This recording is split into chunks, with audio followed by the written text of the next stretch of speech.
This is a real scene from the withdrawal of American troops from Afghanistan. American troops took out their mortars and used up the remaining shells one by one. After that, they threw all the guns and ammunition into a pit, poured gasoline on them, and blew them all up. Then they smashed computers and burned classified paper documents. The U.S. Army chose to destroy everything rather than leave it to the Afghan National Army.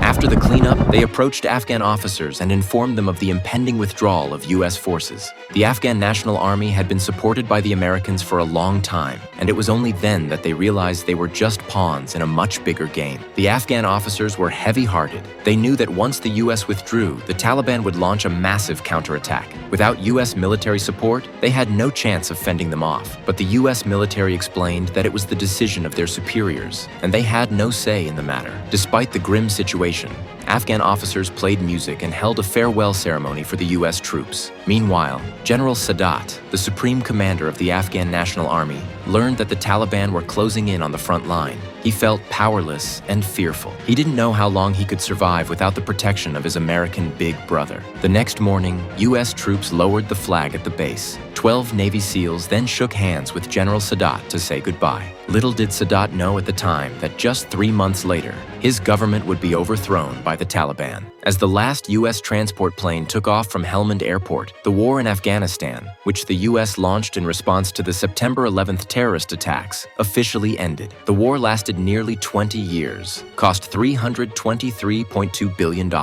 claimed the lives of 2,200 U.S. servicemen, and caused more than 100,000 civilian casualties. Almost immediately after the withdrawal of U.S. forces, the Taliban launched an all-out offensive. The Afghan National Army was unable to hold its ground, and many of its soldiers surrendered without even resisting. Sadat knew that the war was lost, but he still went to the front line himself and tried to make a last stand. But the battlefield soon got out of control. Within 3 months of the U.S. withdrawal, the Taliban had attacked the capital, Kabul. The Afghan army was routed and fled in confusion. President Ashraf Ghani fled to another country, marking the end of the Afghan government.